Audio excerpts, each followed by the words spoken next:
from the 37th parallel on America's haunted highway, it's Pixelated Paranormal, your guide to the unusual and the strange.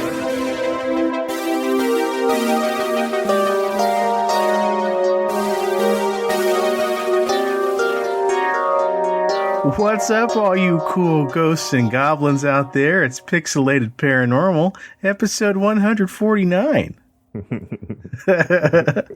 And tonight, I'm joined by none other than Preston. If you're Carol fucking Baskins, does that make me the Tiger King? It might. Good news is tonight, folks, we've been drinking. Yeah. Shayla and I celebrate tonight on the 24th of June, our 14th wedding anniversary. So we went out, had some sushi, had some drinks, had some more drinks, and then came home and had a very wonderful orange mango goza from Norton's Brewery. Ooh. And well, then happy 14th anniversary to you both. That's a milestone right there. Well, thanks, buddy. I appreciate that. And then halfway through the drinks, I remembered, oh yeah, we have to record tonight. And then you've been mixing a little rum and cream soda, it sounds like. Hell yeah. There you go. So you know what that means, folks. Tonight's episode, I'm not going to even think about editing. It's just going to be fast and loose. Yeah. And there's toward the end of the episode, I found some eyewitness reports that from people in Great Britain that they spoke in a Cockney accent. Oh, Jesus. Which is literally like just speaking like you're drunk. Hello, governor. Yeah, I was going to say you made that part for me. Yeah. So... Well, who knows what could happen tonight, folks. Yeah. What won't happen, unfortunately, is Steve joining us tonight. He's going to take one more episode off. He's currently, what would you say, redecorating the house, moving his recording studio to a different room in his house. So, like anything else in life, it took longer than we thought. And so he's not going to make it on this episode, but he will be back for the next one, Big 150. Yeah. So at the top of the episode, we want to remind everybody, if you have a story, if you have something you want to share with us, what'd you say, Preston? Did your mom summon a demon spirit? Yeah, listen, guys, if you accidentally had some nocturnal nookie with a ghost, we want to hear about it. If your mom accidentally summoned a banshee one evening, even better.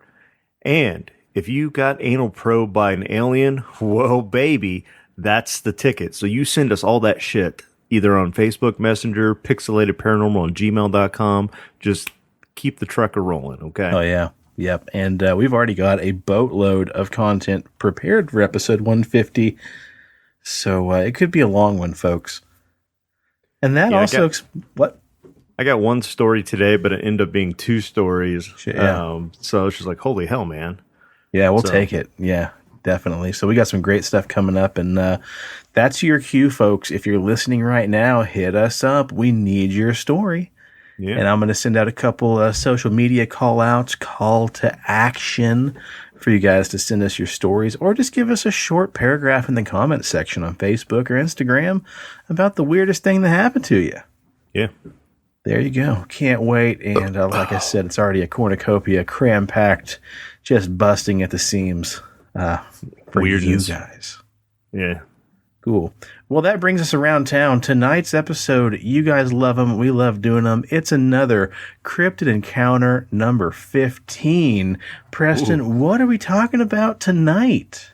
Well, we're going to be talking about black dogs, hellhounds, Satan's best friends, ghost dogs. Just what in God's green earth are we talking about here? Well, if you're thinking about that movie of a ninja assassin with crazy eyes starring Steve's brother from another mother, Forrest Whitaker, you'd be wrong.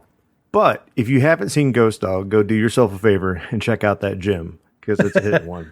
Nice. So we're also talking about phantom dogs, right? Could that be the umbrella term for these creatures? Yeah, that's really what they are. They're just phantom dogs of death. Nice. So the black dog of death is a motif of a specter or demonic entity found primarily in the folklore of the British Isles. And Mr. Fancy Pants, can you go ahead and cue that Science Theater sound effect for me? You know I can.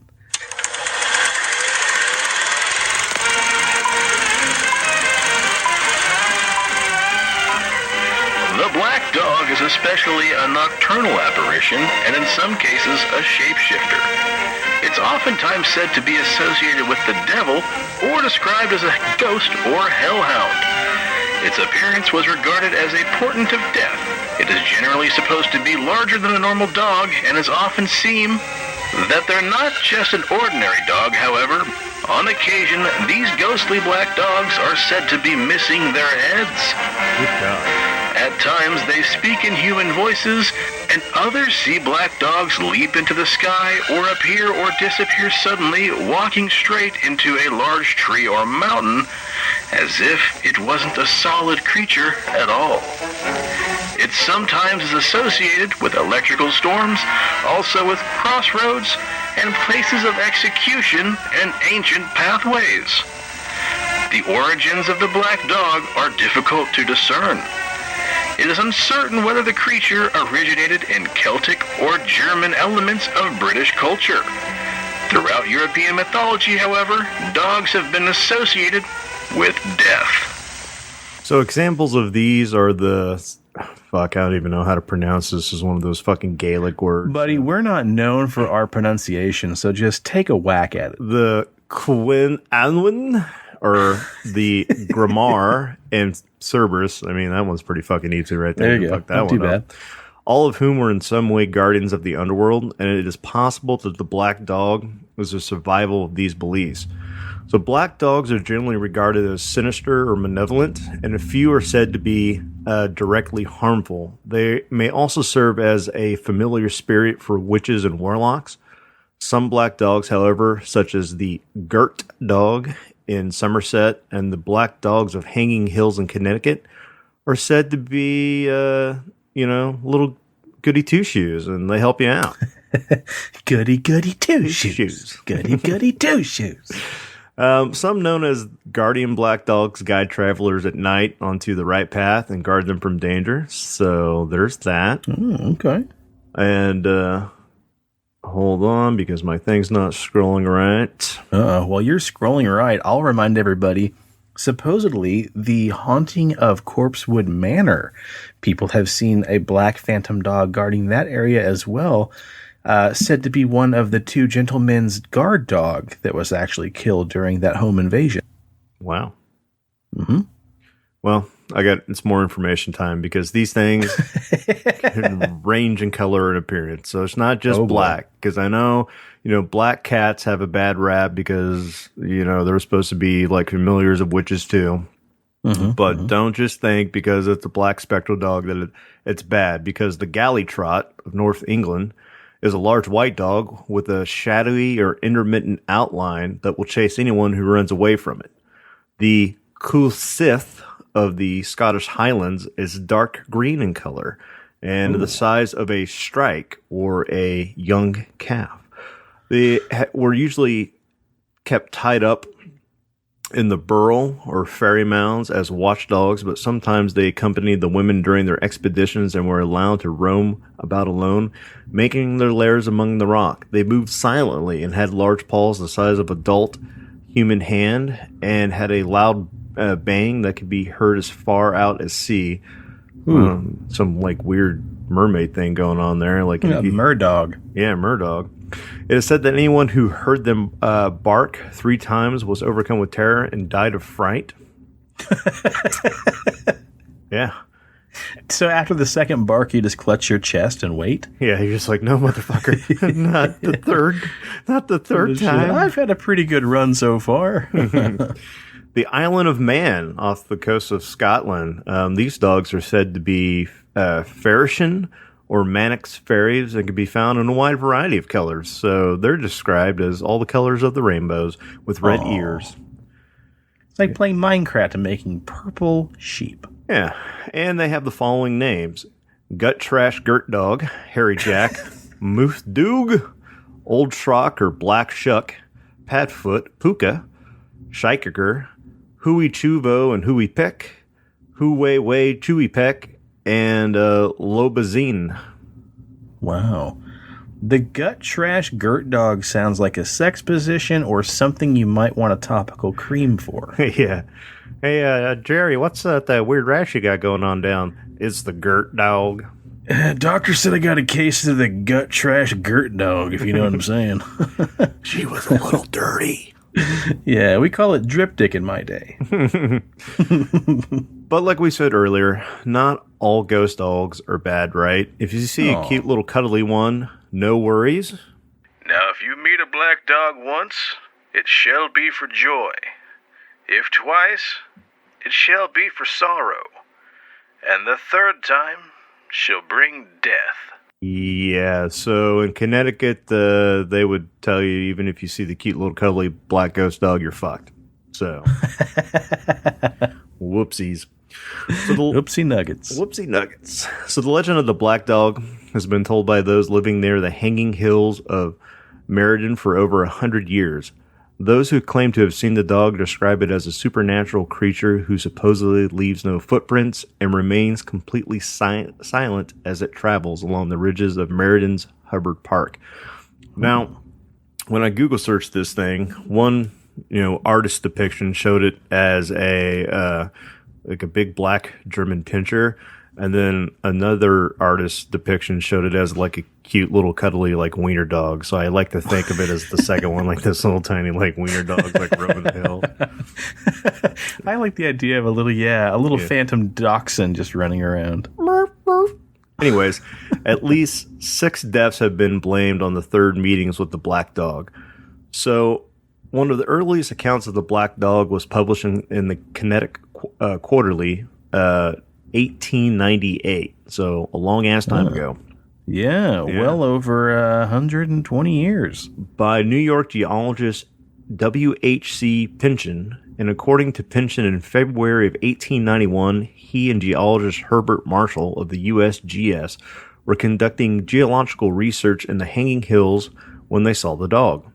But this was not the first time for either man. Years earlier, Pynchon was studying some rocks near the Murmur Reservoir, and he happened to notice the little dog standing on the boulder nearby. When Pynchon finally moved on, the little friendly dog trotted eagerly alongside of him all the way up to the West Peak and later down into Southington, where Pynchon entered a restaurant for lunch.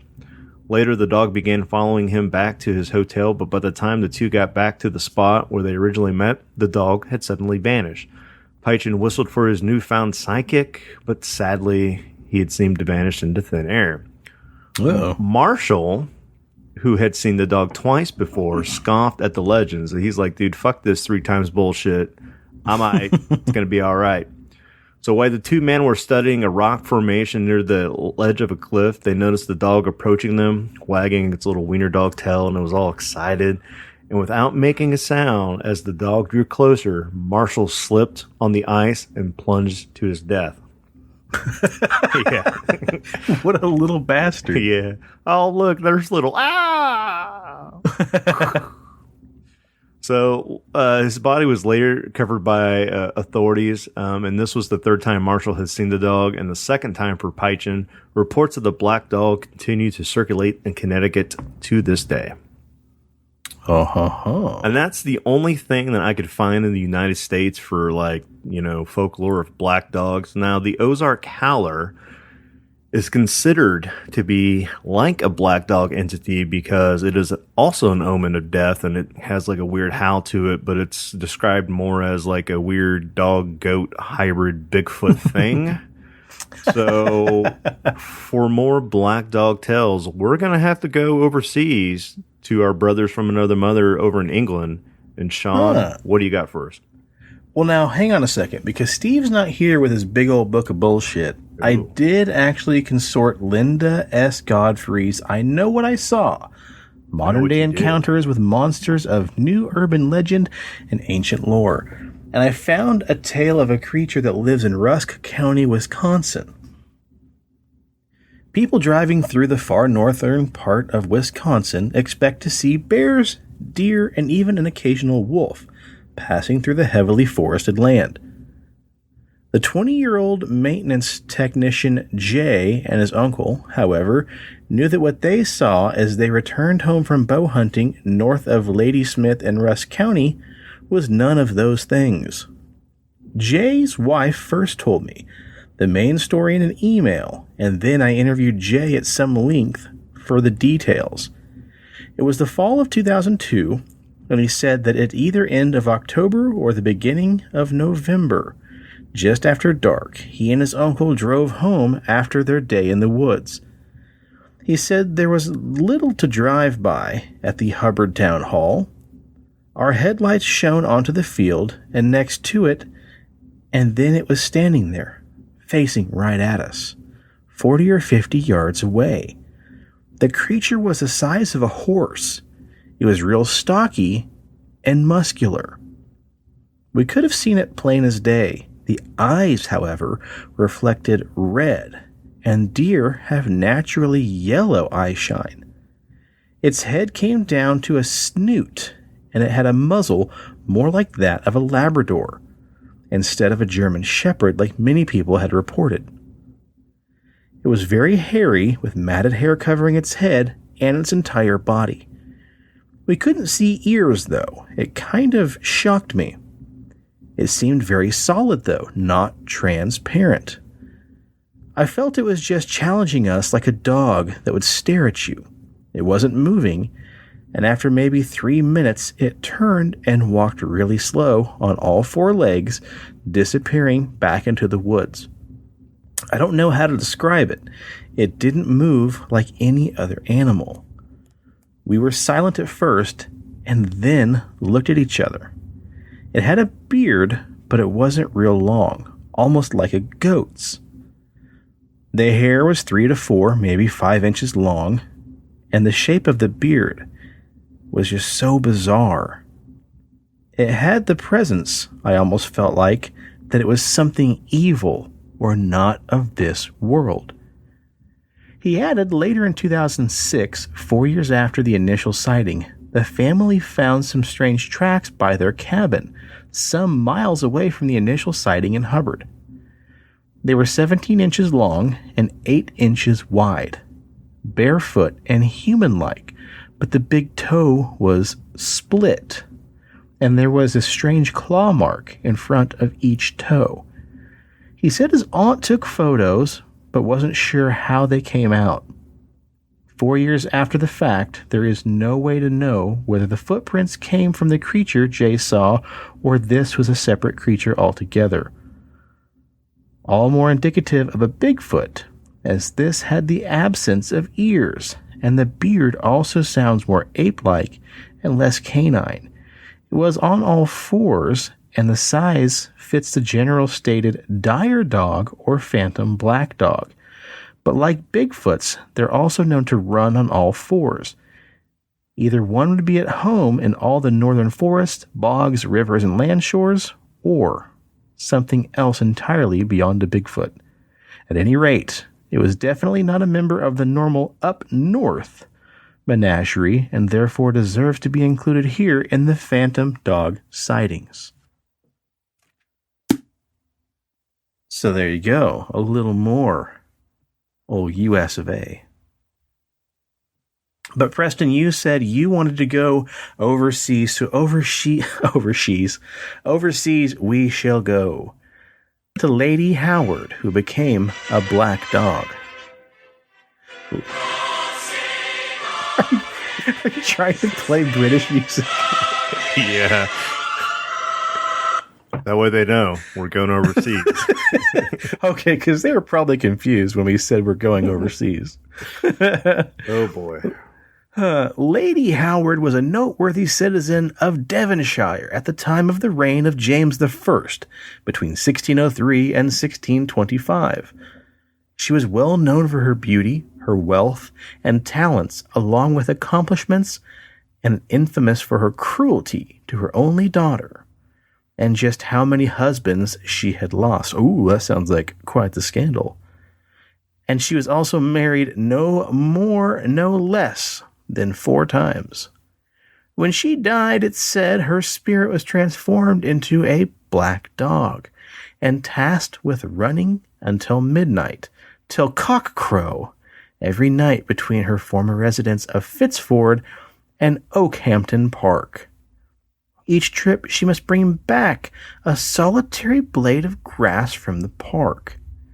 and this labor is to continue until every blade of grass is removed from the park, which will probably keep her busy until the end of the world.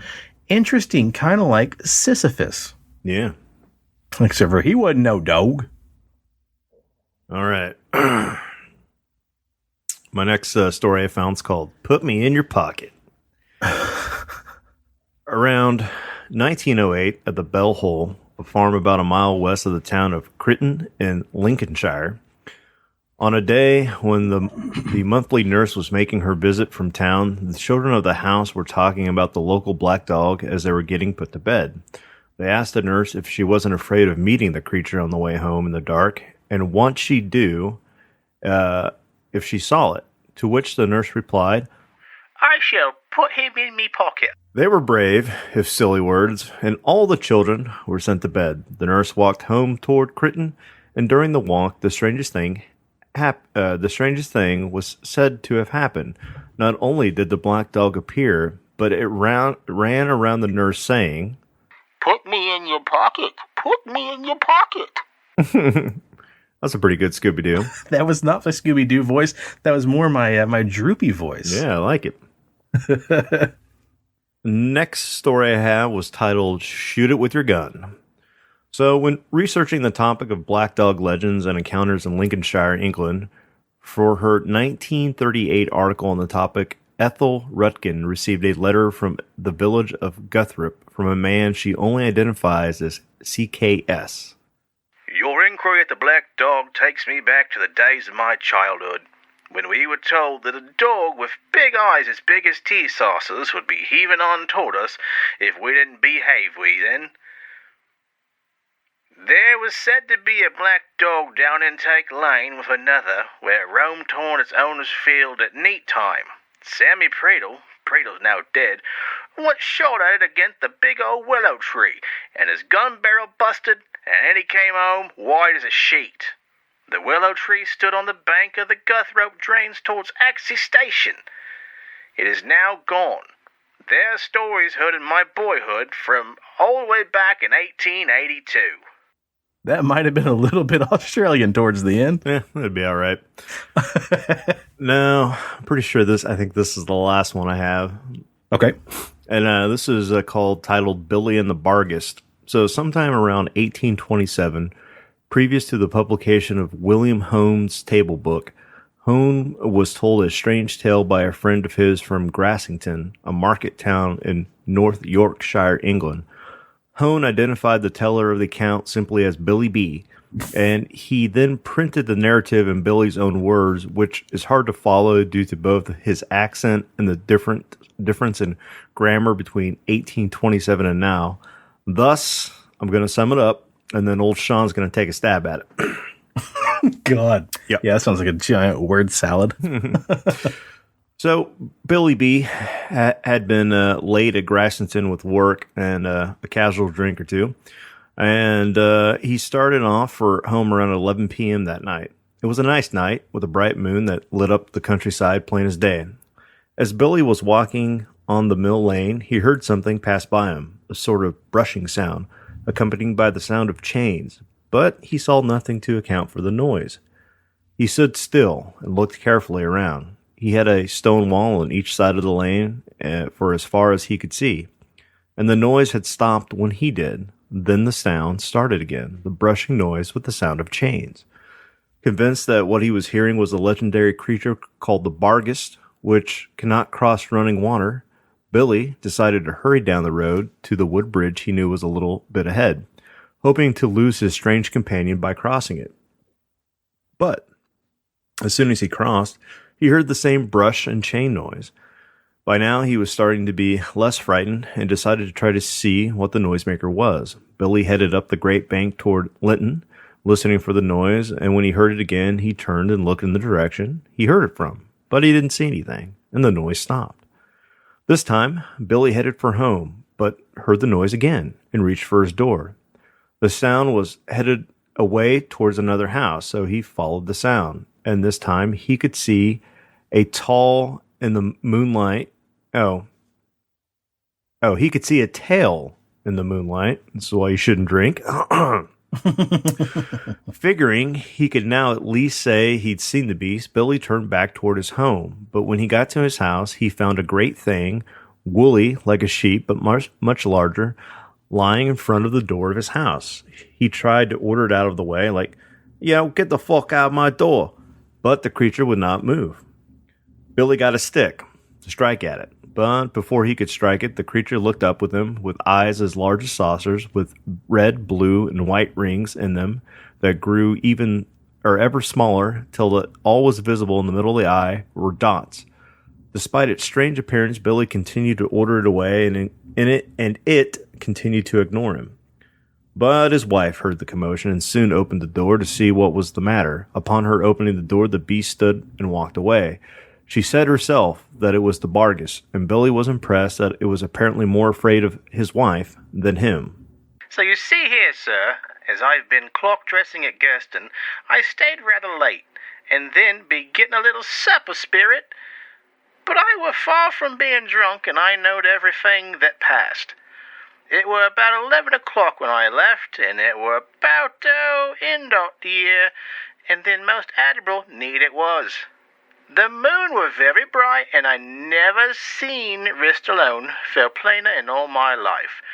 Now you see, sir, I were passing down to Millloin, and I heard summit come past me. Brush, brush, brush, with chains a rattling and the while. But I seen nothing, and thought myself, now this is a most mortal queer thing it is. And I then stood there, looked about me, but I seed nothing again, nothing at all. Nothing but 2 stain was on each side of me loin. Then I heard again, the brush, brush, brush, with the chains. And you see, sir, when I stood still, it stopped.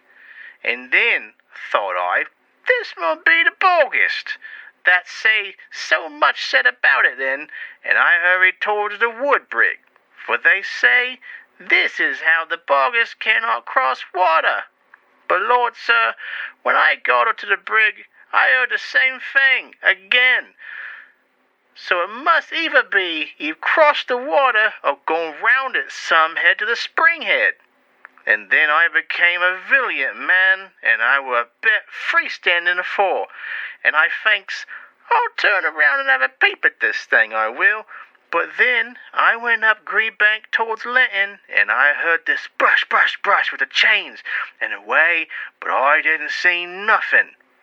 But then it ceased all of a sudden, so I turned back to go home.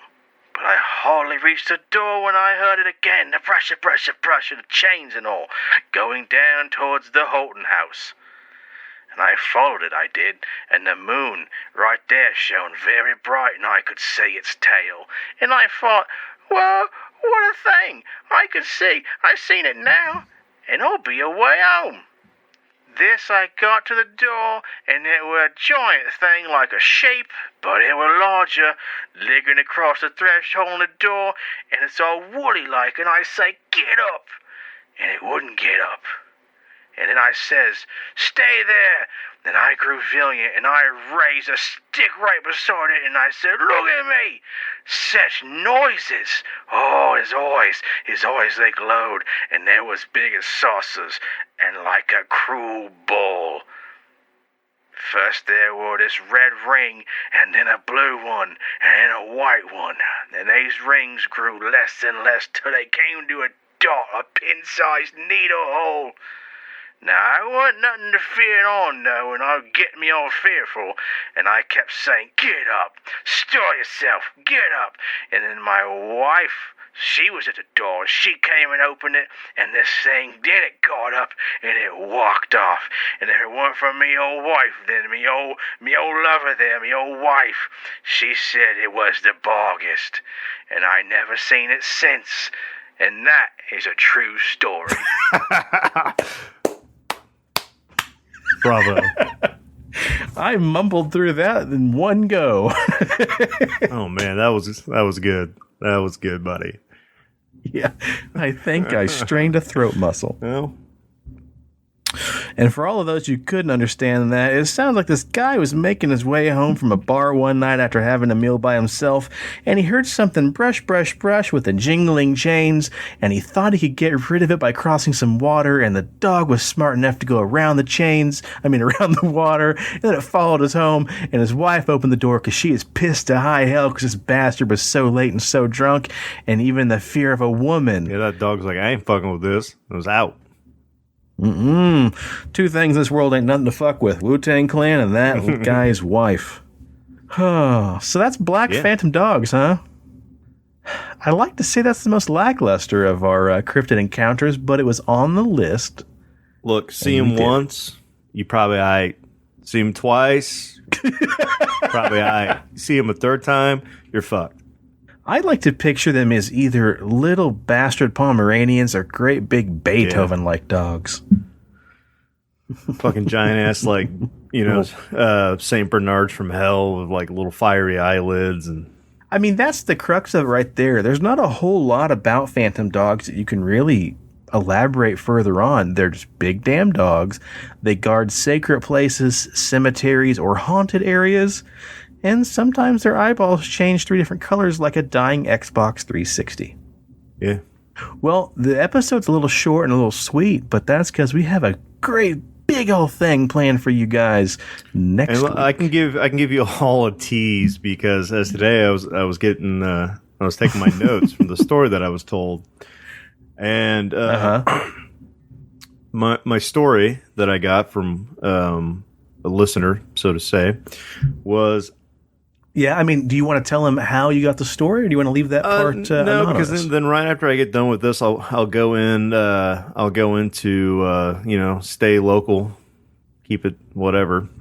Mm-hmm. Okay, sweet. Yeah, and do your thing, man. so I met a guy, and we hit it off right away. We locked eyes, and as many great stories have started. And he does acupuncture, and so I got my first acupuncture session with him today, and it was phenomenal. I highly recommend him. So when I get done telling this little spoiler, I'll tell you where to go get the needle work done.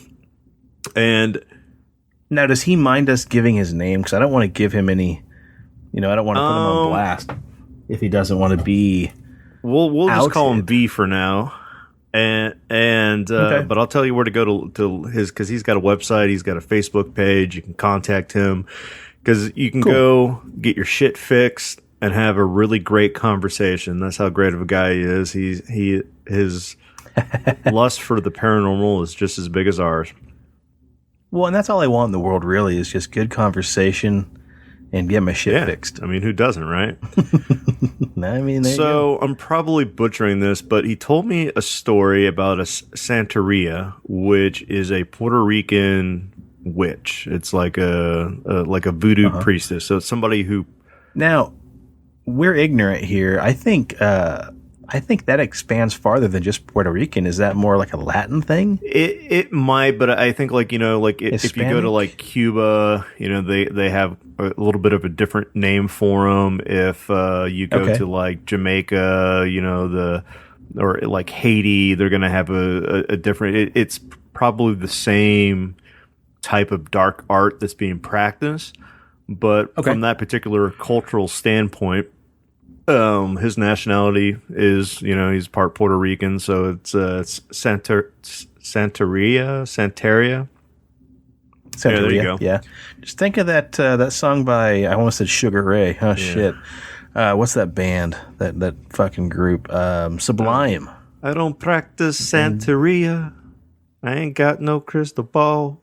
Anyways, enough of that. So... I snorted. As I was getting the story from him, I'm like, all right, I got to write down the first part, like, how did this all take place? And this is what I wrote. He turned down sex, the witch. He turned down sex, the witch for sex.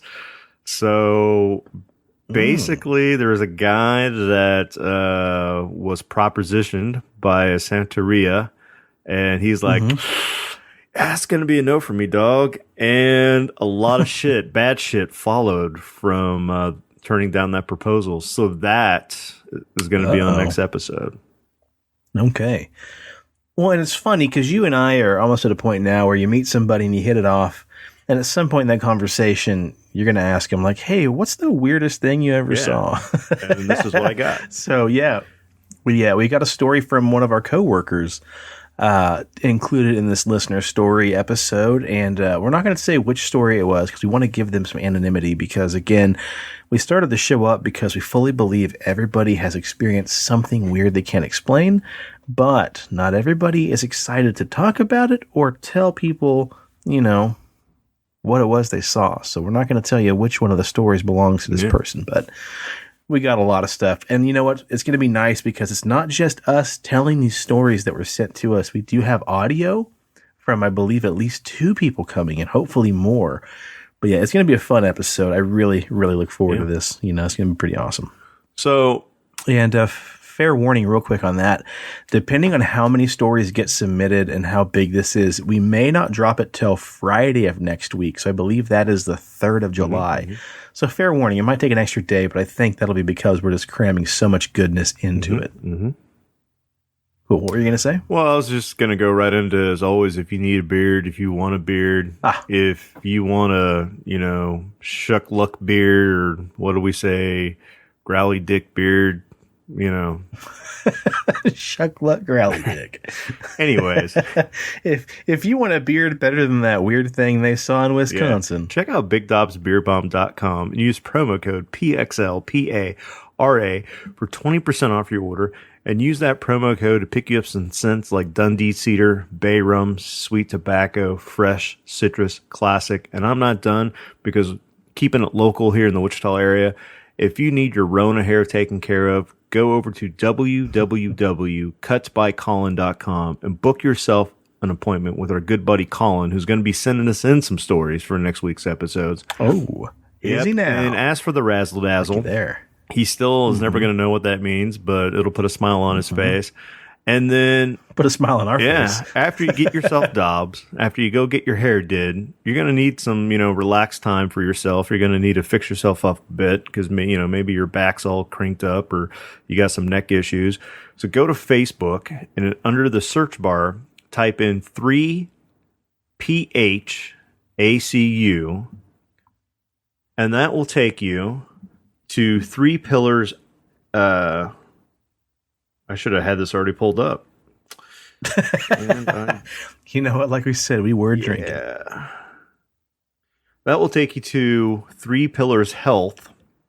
And that is my brand new acupuncturist buddy who will do all the needlework. And if you think that that's something you want to try out for some better health, you can go to www.3pillarshealthllc.com and book your appointment with Mr. V today. And it's $45 for an hour, which is better than any massage that you can ever get. He'll actually go over the history of acupuncture, qigong, and how it all works. He's very informative. And like I said, you're going to get your shit fixed and you're going to have an amazing conversation with a good dude. So what the fuck are you waiting for? There you go. Go book your appointment today. Go book your appointment with Colin and fucking make your beard look phenomenal, motherfuckers. This message was not approved by Mr. V. Oh, well, good, man. And you know what? In this time of extra cleanliness, while you're on BigDomsBeardBomb.com, grab yourself some beard soap. Run over to GunslingerSoap.com, get yourself some body soap. And if you're still quarantined and you don't know what to do with your time, you've already watched the entirety of Netflix and Hulu. If you're in the Wichita area, jog on down and see our friend Leslie and the gang down at CD Trade Post at Pawnee and Seneca. Check them out and go buy yourself a new little DVD, new little Blu-ray, maybe a video game, but pop in there and tell them that we sent you. It won't get you anything, but at least it'll put a smile on their face. And then if you're in the Wichita area and you need some prints made, artwork, flyers, whatever, banners, run down and see our friends down at Fast Print at Harry and Rock. And then that brings us to the show. Please check out the rest of the shows if you'd like on the Pixelated Sausage Network. Check out Mark's solo show, Pixelated Sausage. Check out his Attack the Backlog video game series. Check out on Amazingly Baka, the anime website, anime podcast with Mark and his buddy.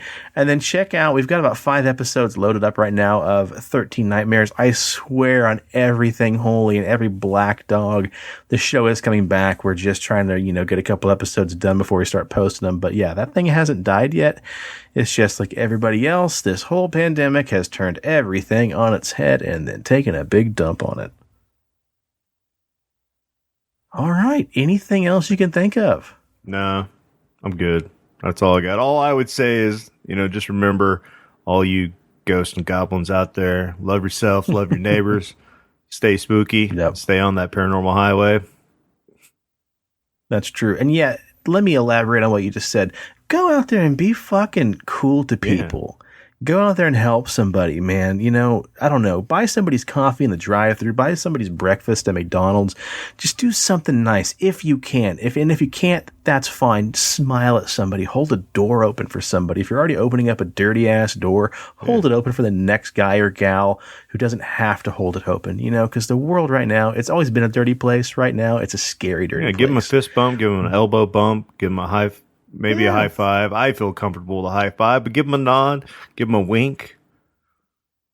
Yeah, just be fucking better to everybody. We could be so much better right now, and we really gotta be, man. So just do what you can. Try to make the world a better place. Even small little gestures, a smile, a compliment, a wave. Just do something nice for people.